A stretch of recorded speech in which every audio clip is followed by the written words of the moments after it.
Hace unos días decía allá en las Tunas que Dios no es un abuelito, ¿verdad? Que Dios es padre, teniendo en cuenta que los abuelos siempre buscan la manera de traer monedas en los bolsillos y es una forma de siempre malcriar, en el buen sentido de la palabra, a los nietos. No sé a cuántos de los que están acá, algún abuelo en algún momento o alguna abuela le entregó un billetico así estrujado que el mártir del billete casi se le salían las lágrimas, ¿eh? Le entregó el billete y le decía, toma, pero que nadie se entere. A ver, ¿le pasó a alguien? Porque las abuelas, los abuelos son así. Los abuelos dicen, ya yo me encargué, ya pasé trabajo con los padres, ya lo que me queda es malcriarlo. Pero la figura de los tíos se parece más a la de los padres. Los tíos, de alguna manera, a diferencia de los abuelos, completan la educación. En el caso mío, el papá de mi primo Gerardo, mi tío Gerardo, era eso, era una figura en aquellos tiempos de nuestra niñez, era la expresión abundante del amor, pero también era la expresión exuberante de la disciplina. Entonces, qué bueno que podamos encontrar los unos en los otros equilibrados esos dos parámetros. O sea, que el amor de Dios sobreabunde en nosotros por causa del vínculo espiritual que tenemos, que sepamos que nos tenemos los unos a los otros sin la necesidad de estar explicando cosas que no hace falta explicar, pero al mismo tiempo que cada uno de nuestros encuentros, ¿verdad que sí?, nos vaya dejando una medida de crecimiento, una medida de luz, una medida de aporte. Particularmente yo disfruto de manera extraordinaria cada vez que tenemos el privilegio de estar acá, pero también de compartir de manera personal con los pastores Alejandro, Tessa, con su casa, porque hablamos de todos los temas, nos reímos. En el último año me prohibió venir a la final de fútbol porque estuve en 2 finales anteriores acá, cuando Argentina disputó con Alemania y contra Chile en la Copa América. Vimos el partido juntos y perdieron. Entonces me llamó antes de la final del Mundial, me dijo que no se te ocurra venir. O sea, el apóstol Juan y el pastor Alejandro me culpan de lo que sucedió. Medio espiritista el punto de vista de ellos, pero bueno, cabe todo. De todo hay en la viña del Señor. Pero sí, el regalo enorme de estar juntos, hermanos míos. Si una noche como esta no nos deja una medida de Cristo revelada, habremos perdido el tiempo. Entonces, para mí también es un privilegio estar con gente que sé que hace mucho tiempo resolvieron en su vida a qué se querían dedicar. El privilegio de estar en una iglesia con gente madura, con gente de propósito. Y escuchaba al pastor Ale hablar y me venía a la mente que qué importante en estos días es entender la diferencia entre una creencia y una convicción. Diga conmigo, creencia no es lo mismo que convicción. O sea, una creencia es algo que yo tengo que sostener. Sin embargo, una convicción es algo que me sostiene a mí. ¿Estamos acá? La vida de la fe no se trata de hombres y mujeres sosteniendo creencias. La vida de la fe se trata de hombres y mujeres que por la vida del Espíritu van arribando a verdades que producen convicciones. Y cuando nuestra vida está basada o está establecida sobre convicciones, diga conmigo, hay garantías. Hay garantías. Son tiempos donde Dios está levantando una generación que está queriendo llenarla de su gloria por la vida del Espíritu. No le sirve al Señor, no le ha servido al Señor, por fuerte que parezca esto, la iglesia de los últimos casi 20 siglos. Cuando digo que no le ha servido, quiero que usted entienda que me estoy refiriendo en términos de propósito. Si fuésemos a pensar en el propósito eterno de Dios de manera fiel en esta noche, tenemos que darnos cuenta que en los últimos 18 siglos de iglesia, la iglesia le ha faltado estatura. O sea, no estuvimos presentes en el escenario de las naciones de la tierra, pero los últimos 15, 20 años el Señor ha venido por la vida del Espíritu levantando una generación, y mire qué tremendo que nos tocó a nosotros. Ha venido levantando una iglesia que viene emergiendo de la religiosidad, del dogma, de la mentalidad de creencias, y por la revelación de Cristo se está comenzando a volver trascendente en el contexto de las naciones. Eso es una realidad que está pasando hoy. Es una realidad que está sucediendo entre nosotros. Entre otras cosas porque vamos entendiendo por el Espíritu qué es la iglesia y qué no es la iglesia. Entonces, cuando uno logra definir por el Espíritu, entender por el Espíritu aquello que ya Dios definió, pues comenzamos a ser mucho más efectivos, ¿verdad? En la tarea, en la vida misma. Ya sabemos que la iglesia no es un lugar a donde vamos. No vinimos a la iglesia hoy porque la iglesia no es algo o un lugar a donde se va. La iglesia es algo que sucede. La iglesia pasa. La iglesia acontece.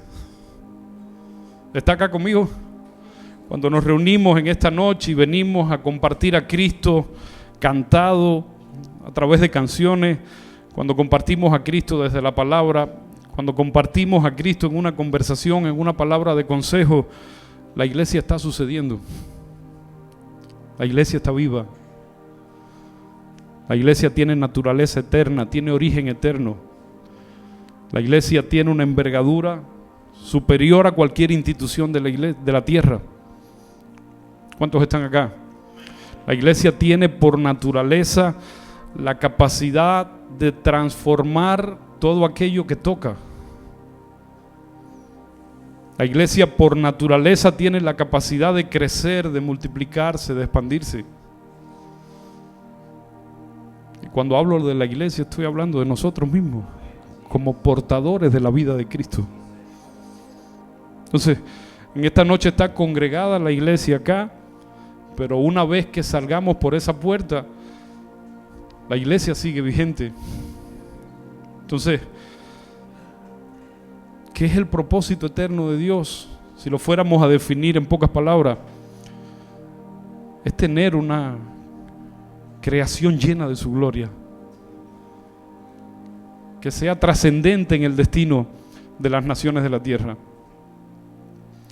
Me pedían algunos de nuestros pastores en Cuba de manera puntual, ayer, esta mañana también, que les saludara.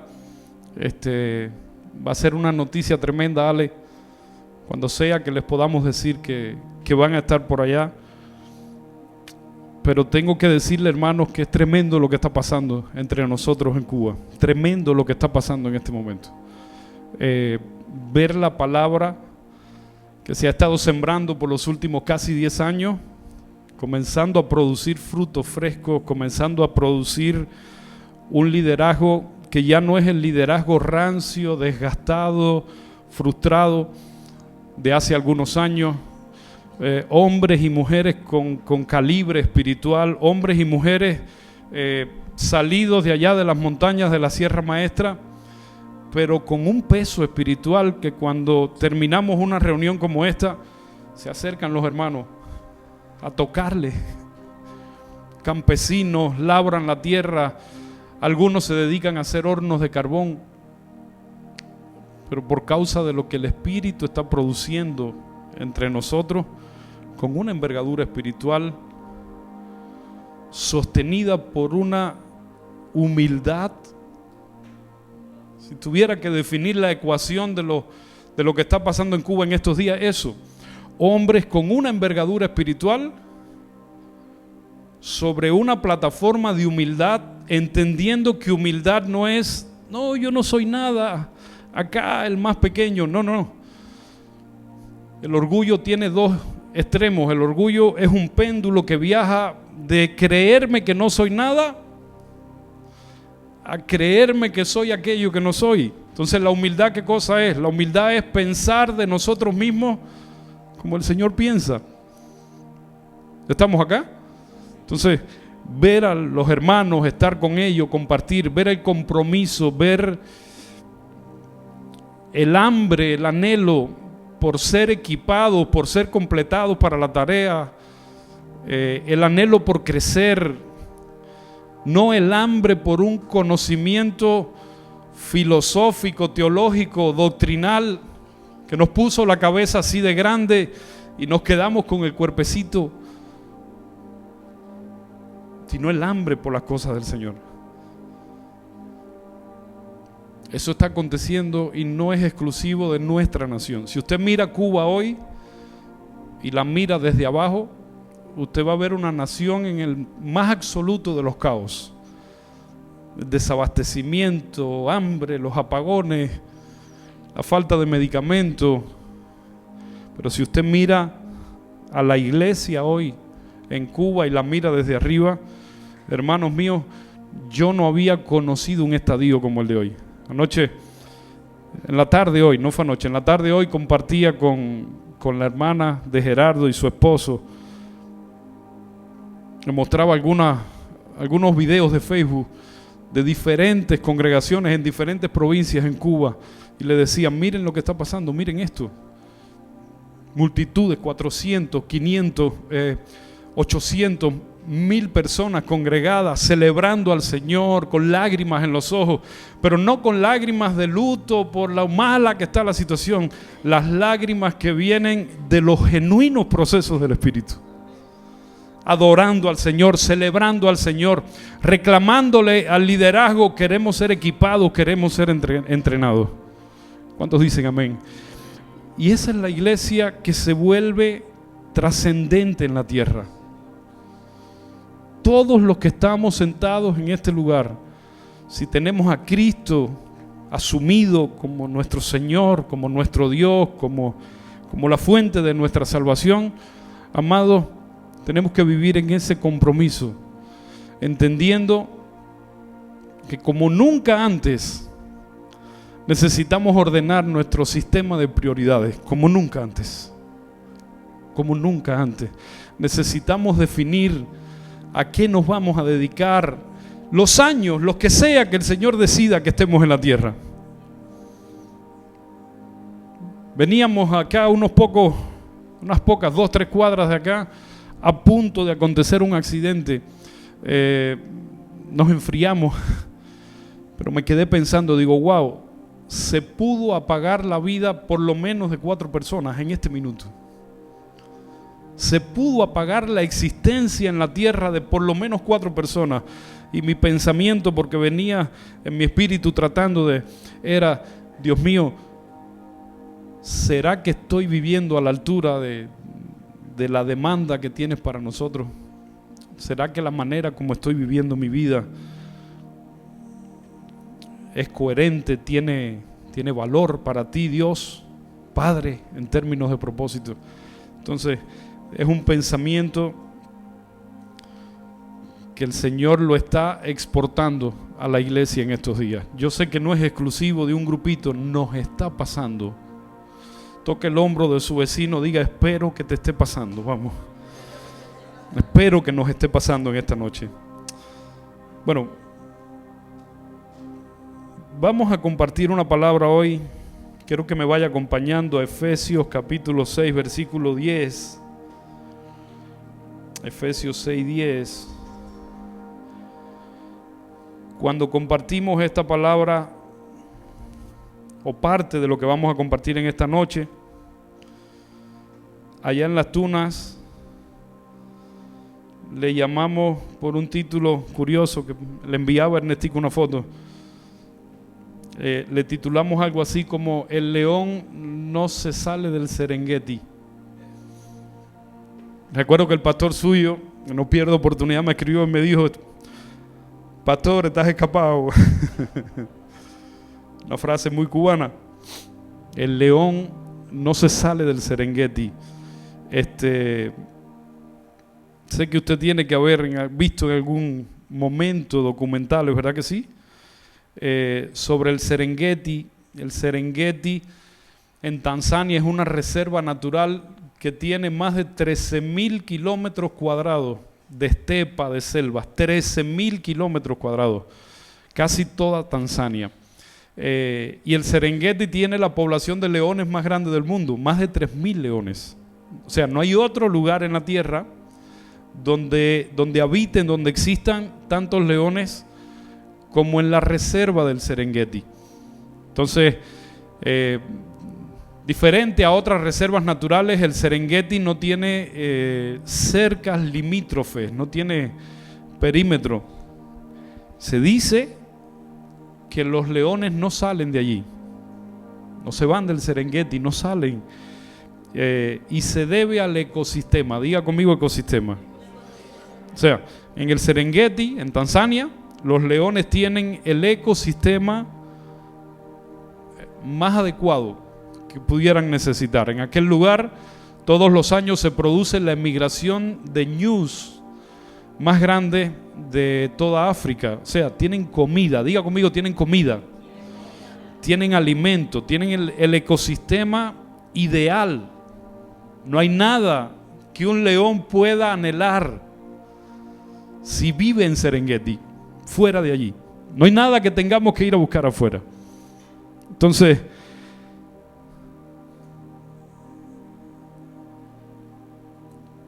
a medida que vamos entendiendo como iglesia que Cristo es el ecosistema que Dios preparó para nosotros,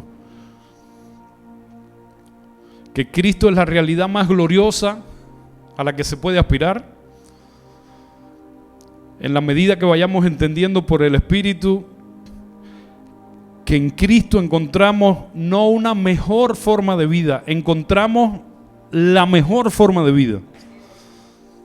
El hombre, cuando conecta con Cristo, por la fe y por el entendimiento, conectó con la mejor forma de vida a la que se puede aspirar. Cristo no es una religión, Cristo es la reunión de toda la gloria de Dios, la reunión de toda la plenitud de Dios.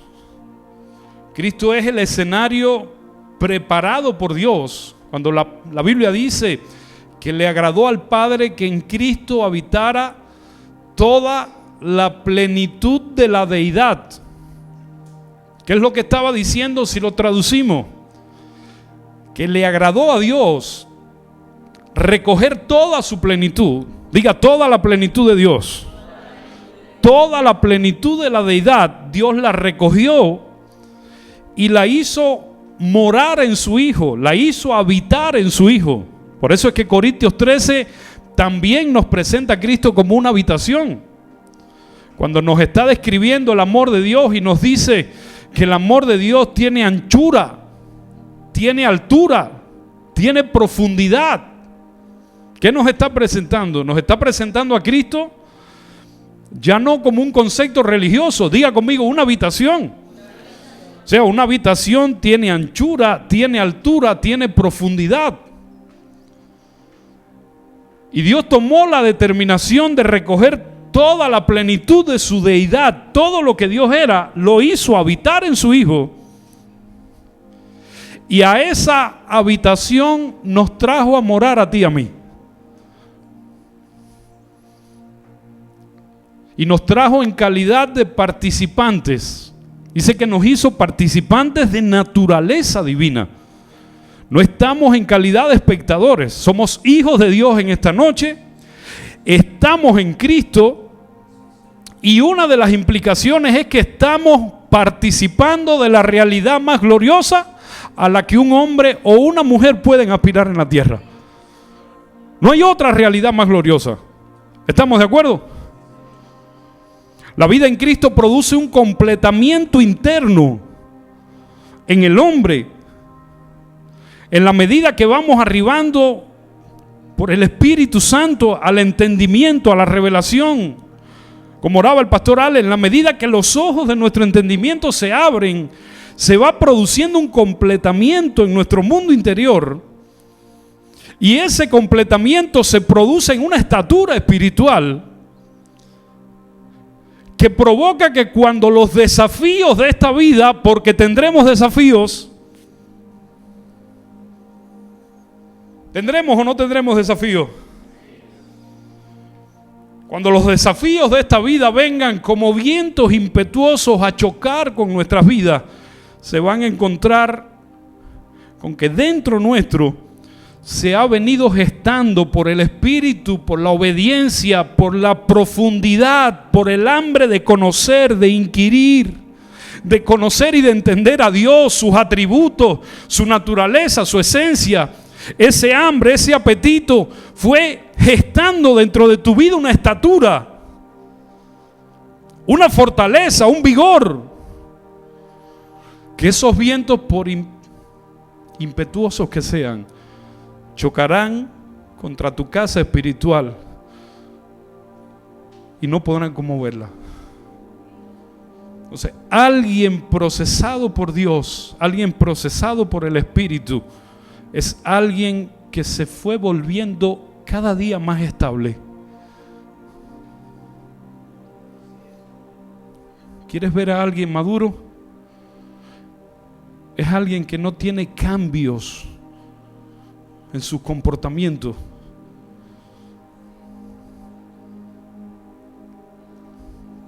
¿Qué cosa es alguien bipolar? Ayúdame a definir, porque es un término americano, En Cuba le decimos flojo, le decimos, pero bipolar acá, pastor, dos polos. O sea, es una persona que pendula en sus estados de ánimo.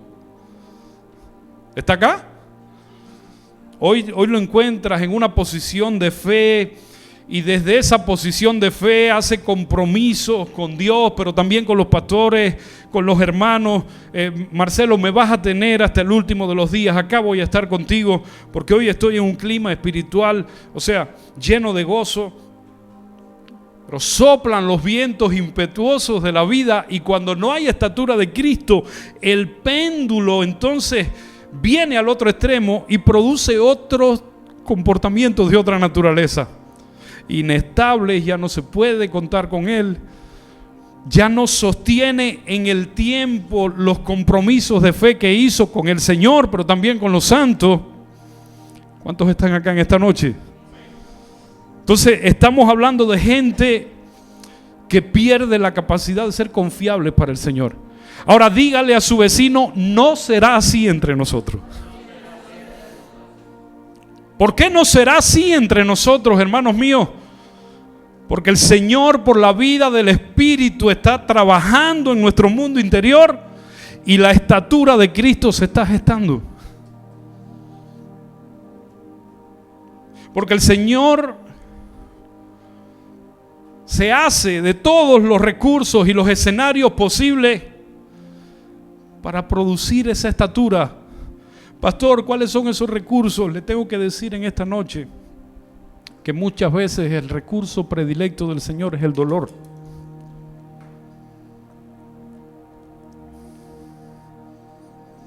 ¿Está acá? El dolor, diga el dolor. La gente espiritual sabe entender el papel del dolor en la formación del carácter de Cristo. El apóstol Pablo, en los días de su madurez, llegó a decir a sus hermanos que sus prisiones, él entendía que servían para el avance del propósito. Mis prisiones, hermano, ninguno se queje por mis prisiones, ninguno llore por mis prisiones.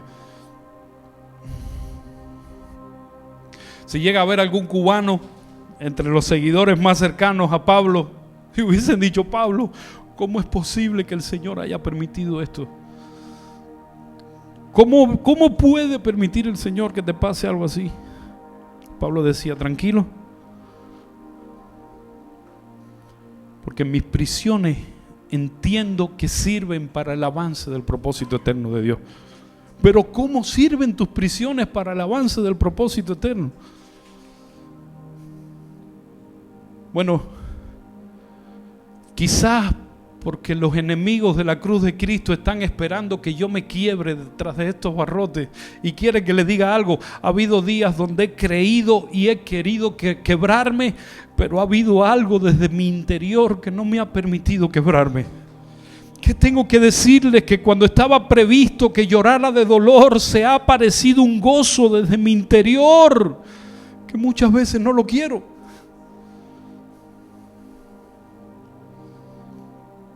La vida de Cristo ha ido tomando relevancia en mis días. La sabiduría de Cristo ha ido tomando relevancia en mis decisiones. Ya no vivo yo. Ahora vive Cristo en mí. ¿Qué usted cree que significa ese versículo que hemos escrito en tablitas, en pegatinas? Lo hemos puesto en la puerta del refrigerador. Lo que estaba diciendo Pablo era: hay una vida, hay una naturaleza, hay un sistema operativo ahora dentro mío que ya no tengo control ni siquiera de mis emociones.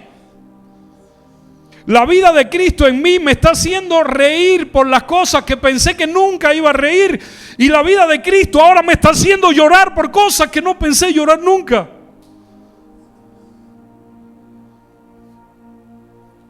La vida de Cristo me dejó sin pasado.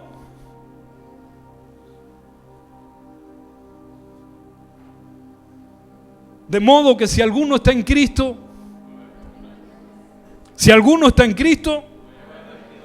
las cosas viejas. ¿Usted cree que Pablo le escuchó eso a Gamaliel? ¿Usted sabe a quién Pablo le escuchó eso? A la universidad de la vida. Lo aprendió en la universidad de la vida, porque era un hombre que definía su existencia diciendo: yo, Pablo, prisionero de Jesucristo. Y yo perdí mi autonomía, perdí mi autodeterminación, Pastor Alejandro. Yo entré un día por una puerta a la que me trajeron después de encontrarme con Cristo en el camino a Damasco, y lo primero que me pidieron en esa puerta fue que entregara mis derechos personales. ¿A cuántos le pasó? ¿Cuántos en esta noche pueden decir: pastor, estoy en ese proceso de muerte, estoy en ese proceso en el cual he entendido que ya no vivo yo, que ahora vive Cristo en mí, que me conviene no tener planes personales, me conviene rendir mis agendas personales para que sea la voluntad de aquel que me dio vida, por el cual respiro, por el cual tengo existencia? Hermano, tenemos existencia en esta noche, no porque mamá y papá nos dieron la vida. Tenemos existencia en esta noche porque la intención eterna de Dios es que tú y yo seamos la expresión de su gloria, de su justicia y de su verdad en medio de un mundo que amó más el pecado. Estamos vivos con la vida de Dios. Respiramos por la vida de Dios. Administramos lo que fue la voluntad del Señor que tuviéramos. Porque es igual de pleno un hombre o una mujer que tuvo la capacidad de procrear hijos que un hombre y una mujer que por alguna razón eterna Dios no le concedió la capacidad de tener hijos. Entonces, la ley consideraba a las mujeres estériles bajo maldición, pero una mujer que no ha tenido la fertilidad, la capacidad de tener hijos, pero está en Cristo, no está bajo maldición. ¿Cuántos están acá? Está bajo la bendición de Dios, pero está bajo agenda eterna de Dios. ¿Qué quiero que usted entienda en esta noche junto conmigo? Que llegó un punto donde Pablo dijo: yo saqué al diablo del escenario de mi vida. Nada de lo que me acontece por agenda del diablo. El diablo no tiene participación ni acceso a mi vida. Porque yo entendí que yo fui recogido de la condición caída del hombre y fui traído a Cristo, fui traído a una jurisdicción a la que las tinieblas no tienen acceso. ¿Cuántos dicen amén? De manera que lo que regula nuestra vida, nuestro comportamiento en estos días es la agenda eterna, la voluntad soberana de un Dios, número uno. Diga conmigo, de amor. Pero ¿cómo me puede amar un Dios que permite esto? Porque Dios no está mirando tu vida. Dios no mira la vida de nosotros, de ninguno de nosotros de manera individual. El humanismo es el que nos hace creer cuando estamos pasando escenarios complejos de nuestras vidas que Dios se la tomó con nosotros. Dios no se la tomó con nosotros. Dios tiene un programa, tiene una agenda eterna. Dios tiene una intención eterna. Estoy en condiciones de decirle algo. Nada de lo que le acontezca, por doloroso que sea, tendrá más poder en su vida que el poder que el amor de Dios tiene. A Dios le sirven todos los escenarios, Ale. A Dios le sirven todos los escenarios. Todos los escenarios. Vimos el cáncer aparecer en mi casa 2 veces por lo menos. Mi esposa llegar un viernes y decirme: papi, después de haberla visto una semana deprimida, angustiada, ¿qué te pasa? No, no me pasa nada. Toda la semana preguntándole porque la veía, llegar un viernes y decirme: papi, me he repetido los análisis 2 veces y el diagnóstico es que tengo cáncer en la médula ósea de los huesos. ¿Qué? ¿Se equivocó el laboratorio? No, 2 veces me han hecho los análisis. Alexis, el hematólogo. Buenísimo. Llegar un viernes y decirme: Yara, tengo cáncer en la médula ósea. Y venirse abajo todo mi mundo. ¿Le ha pasado a alguien? ¿Alguien entiende? ¿Alguien ha pasado por días así? Venirse abajo todo mi mundo. Ya ser portadores de una palabra del Señor que nos dijo: ¿y ahora? ¿Esto no tiene sentido? Y morir. Porque quiero decirte,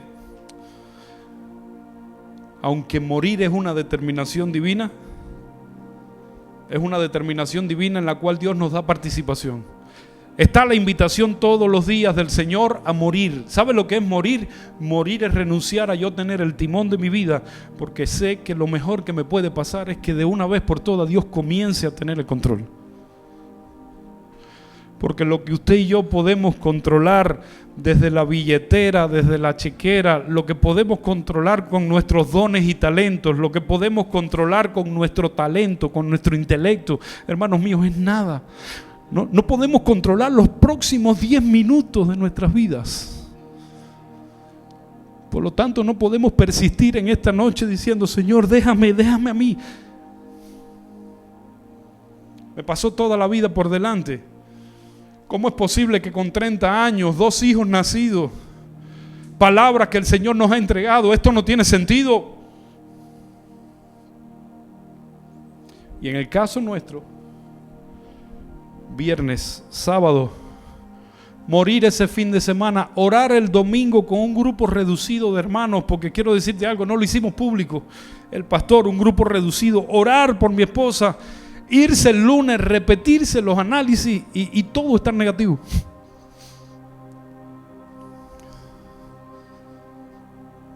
Y saltar de alegría y decir: wow.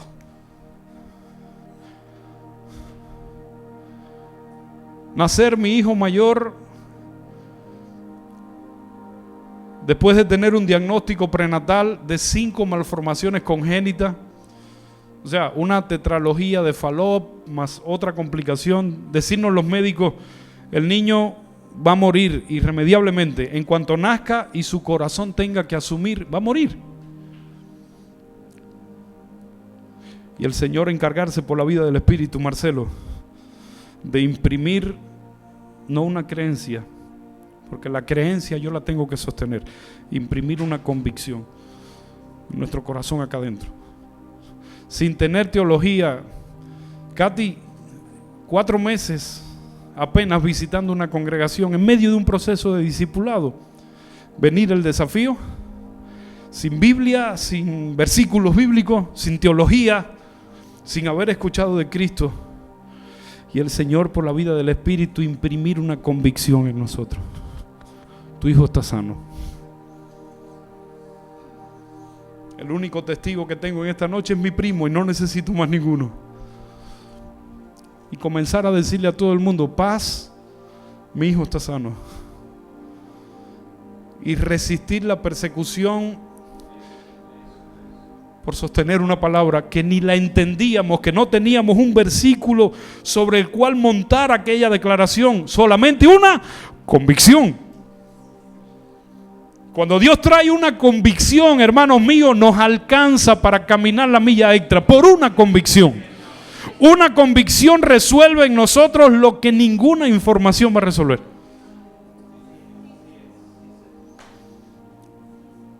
Así es Dios. 3 días después de hacerle el 8º ultrasonido, nacer mi hijo y nacer con un corazón perfecto.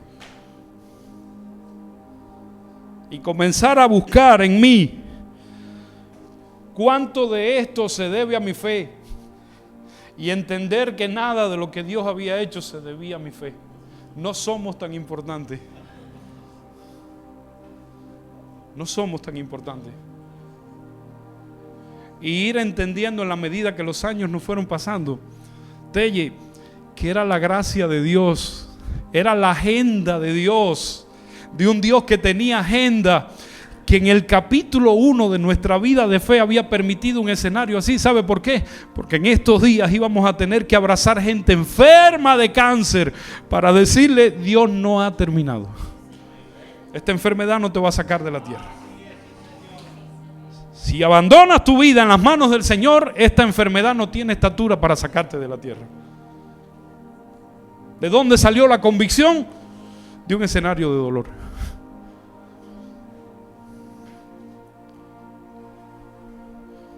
No es el diablo, decía el apóstol Pablo. El diablo no es el culpable de mis prisiones, ni Herodes, ni lo es Pilato, ni el emperador romano. Estas prisiones pertenecen a la perfecta línea del propósito eterno de Dios, porque de estas prisiones Dios va a sacar algo. Y no es volvernos ahora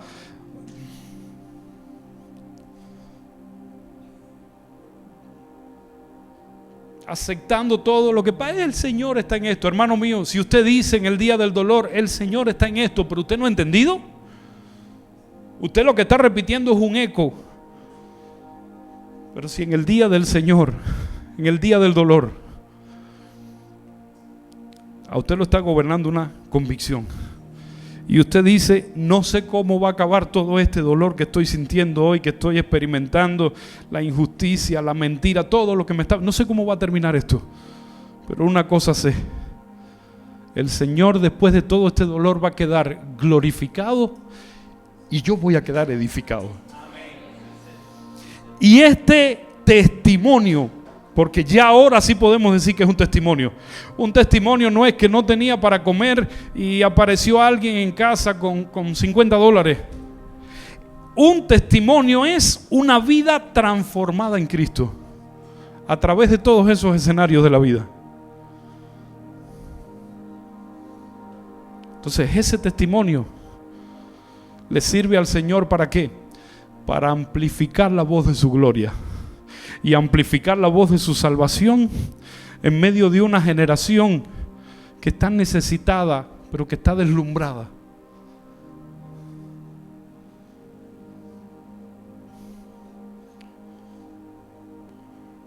La predicación del Evangelio tiene 2 aspectos.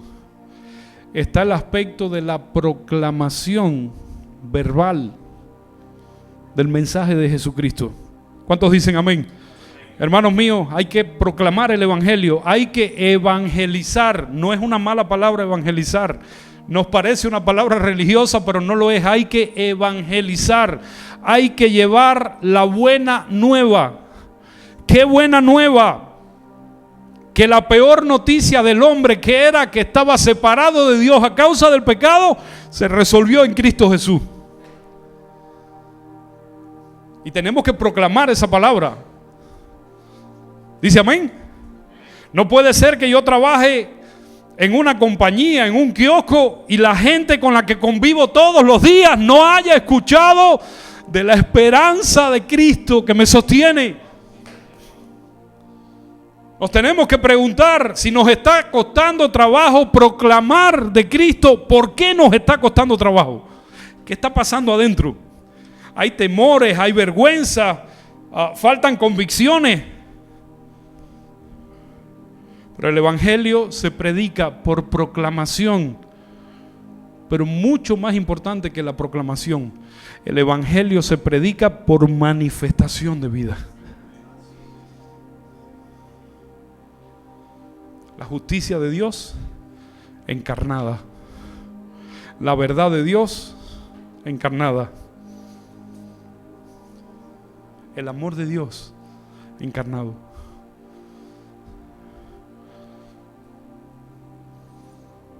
El león no se sale del Serengeti porque el león, siendo un animal irracional, instintivamente sabe que en ese perímetro está todo lo necesario, Ale. Hermanos, tú y yo no nos podemos salir de la vida de Cristo, porque en la vida de Cristo está todo lo que necesitamos para vivir nuestros días en plenitud y terminar esta carrera diciendo: Señor, he acabado la carrera, he guardado la fe, vengo por mi corona. No es para perfectos, no es para gente extraordinaria, pero es para hombres y mujeres, mire, que caminan con el certificado de defunción personal debajo del brazo. Pregunto, ¿cómo manipulas a un muerto? Katy, ¿ha estado alguna vez en un velorio, verdad? O sea, usted puede ir, pararse al lado del féretro, ofender al muerto con todas las ofensas que usted se sepa, y usted no va a tener una reacción. ¿Por qué no va a tener una reacción? Porque sabe lo que provoca la muerte. La muerte saca de este tipo de existencia a la persona. ¿Qué tipo de existencia? Esta que usted y yo tenemos. Esta que estamos con la vida biológica, respiramos, hablamos, nos ofendemos. Cuando alguien murió, alguien fue sacado de esta vida y ya no tiene la capacidad de angustiarse ni de ofenderse. O sea, un muerto no responde. Dígale a su vecino: un muerto no responde. Cuando todavía tú y yo estamos respondiendo a la ofensa, estamos respondiendo a la provocación de los hombres naturales, eso nos está declarando una sola cosa: estamos vivos. Y lo peor que nos pudiera pasar en estos días es estar vivos con ese tipo de vida. Necesitamos morir para vivir el tipo de vida que nos habilita para ser la gloriosa iglesia del Señor en la tierra. ¿Cuántos dicen amén? Termino diciéndote, amado, y perdóneme que no leímos ni versículos bíblicos. Termino diciéndole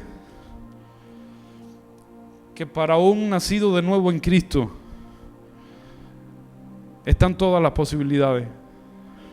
¿A cuántos de nosotros nos exigieron los pastores santidad cuando vinimos al Señor? A mí por lo menos desde el primer discipulado: hermano, santidad. Y yo decía: ¿cómo gestiono esta santidad que se me está demandando si todavía estoy lidiando con el hábito, por ejemplo, de fumar? Entonces, yo me sentía que yo pertenecía a un grupo que no iba a poder acceder nunca a la élite que veía desde las plataformas de la iglesia en aquellos días, porque me pedían una santidad, pero me lo demandaban. La santidad como qué, como una actividad, como un esfuerzo humano. Cuando voy a las Escrituras y leo que el Señor dice, sed santos, así como yo soy santo. Y ahí mismo me estalló. ¡Buf! La santidad no es algo que yo hago por esfuerzo humano. La santidad es una capacidad que tengo. ¿Por qué? Porque al tener la vida de Cristo, ese versículo lo que está estableciendo es una relación de dependencia. Diga, relación de dependencia. ¿Qué nos estaba diciendo Jesús, Marcelo? Sé santo, Marcelo, así como, o sea, porque yo soy santo. Ahora, como tienes mi vida y tienes mi naturaleza, tú tienes la misma capacidad que yo tengo. Tú tienes la posibilidad de participar de la misma realidad que yo participo. Porque estás sentado, en lo natural estás sentado en esa silla en esta noche, pero en lo espiritual estás sentado juntamente con Cristo en los lugares celestiales. Y fuimos constituidos el cuerpo que tiene a Cristo como cabeza. Y la naturaleza del cuerpo es la misma naturaleza de la cabeza. Y el ADN del cuerpo es la misma ADN de la cabeza. ¿Cuántos dicen amén? Tomamos un cabello del pastor Ale y una porción de piel de una mano del pastor Ale, y aunque las sustancias son diferentes, cuando se analiza la naturaleza, el ADN, la cadena de ADN, comparten la misma naturaleza. Esa relación de dependencia de Cristo con la iglesia, con el cuerpo. Sed santos, así como yo soy santo. ¿Cuántos hijos de Dios hay en esta noche, en este lugar? Levante su mano. Te tengo una buena noticia. Tienes por la vida de Cristo la capacidad de la santidad. Venía hablando con mi primo en el carro, le decía, tenemos por la vida de Cristo, tenemos que acabar de desactivar todos esos paradigmas incompletos, religiosos que nos impartieron, que nos decían, sí, la perfección de Dios, pero estamos en un cuerpo carnal. Hermano mío, esas mentalidades nutren y alimentan el pecado. Tenemos la vida de Cristo, tenemos la capacidad de la santidad. Número 2, tenemos la capacidad de la justicia. La justicia de Dios no son cosas que se hacen. La justicia de Dios es un sistema operativo en los hijos de Dios a causa de la naturaleza de Cristo. Podemos ser justos. Gracias por su entusiasmo. Es más fácil sostener una vida en injusticia. ¿Por qué? Porque hay una ausencia de parámetros, ¿verdad? O sea, si yo no tengo parámetros, yo puedo sostener una vida en injusticia. Nadie me demanda. Siempre va a ser más difícil, pero no va a ser mejor vivir en justicia y ser la verdad de Dios encarnada y aparecernos a un escenario personal, social, familiar, laboral, donde hay todo tipo de criterios, y ser la encarnación de la verdad de Dios y ser capaces de decir, hermanos míos, respeto lo que ustedes piensan, pero la verdad de Dios es esta, y traer de regreso la única verdad que le puede devolver plenitud de vida al hombre, y hacerlo en la familia y hacerlo en el matrimonio, para que no haya vacío de Dios.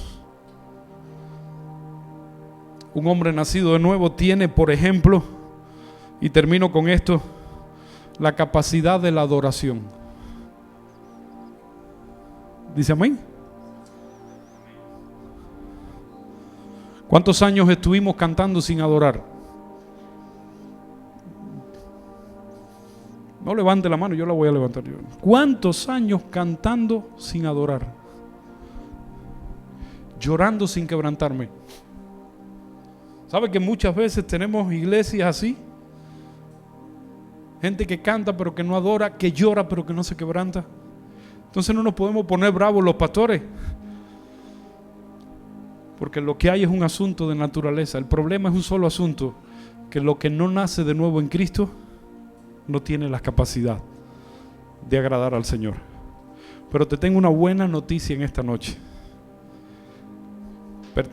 Fuimos puestos en el mejor ecosistema posible.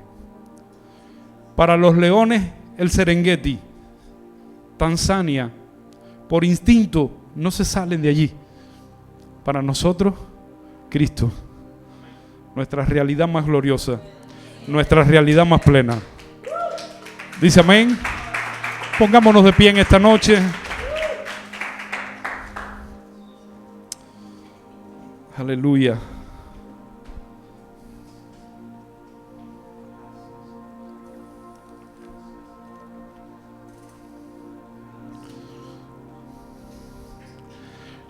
Hace un año llegué acá a Estados Unidos y mi hermano Gerardo está con nosotros en esta noche y le agradezco como casa por recibirlo. Pastores, gracias. Pastora Tessa.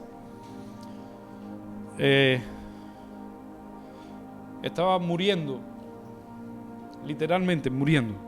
Tenía un diagnóstico, le daba 3 meses de vida. 3 meses.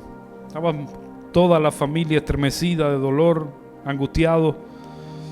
No es mi primo, para mí es mi hermano. Crecimos juntos. Tenemos muchas historias que contar, casi todas buenas. Entonces yo sentía que se me estaba escapando mi hermano. Se me estaba yendo mi hermano. Y desde el primer día, cuando supimos, allá en Cuba oramos con mi familia. Yo convoqué a mi madre, mis hermanos, nos reunimos, mi esposa, mis hijos, y oramos al Señor. Y ese mismo día tuvimos testimonio de que esta enfermedad iba a ser para la gloria de Dios. Entonces, recuerdo la noche que llegué con el pastor Ale a la casa, conmovido en mis emociones. Y cuando lo vimos que salió del cuarto, ¿te acuerdas, Ale? Nunca se me olvida. Con un diagnóstico, diga diagnóstico, de 3 meses de vida, pero con un pronóstico. ¿Sabe cuál es la diferencia entre un diagnóstico y un pronóstico? Que un diagnóstico es la palabra de un especialista a partir de síntomas. ¿Me entienden esta hora? Un especialista diagnostica a partir de síntomas que ve. Bueno, este síntoma, este y este, con algunos análisis, algunos complementarios. Cáncer, linfoma, con metástasis a varios niveles. Todavía él no sabía que en vez de uno, tenía 2 cánceres, porque tenía otro cáncer creciendo en su colon. Diga diagnóstico. Pero la iglesia no vive de diagnóstico, la iglesia vive de pronósticos. La palabra pronóstico es una palabra compuesta. Pro significa antes, y gnóstico en una de sus acepciones significa decreto, afirmación. O sea, un diagnóstico tiene que esperar que haya síntomas. Un pronóstico es la palabra dicha por alguien que conoce lo que va a pasar. ¿Está acá? Y mi Biblia dice que tenemos un Dios que puede hablar en nuestro presente lo por venir. ¿Eso no le anima en esta noche? Tener un Dios que puede venir en una noche calurosa como esta a decirnos: hijos míos, paz, porque yo conozco lo que va a pasar. Yo vi el final de la película, y el final de la película de la iglesia es gloriosa en la tierra. ¿Sabe cómo termina el libro de Apocalipsis? Termina con una iglesia gloriosa y empoderada adorando al Señor. ¿Cuántos dicen amén? Y esa palabra, hermanos míos, quisiera que en esta noche pudieras, por el Espíritu, yo tengo un testimonio hermoso del Espíritu, pudieras abrazar esa palabra en esta noche a tu corazón, para que esa palabra produzca paz por encima de todas las cosas, produzca afirmación.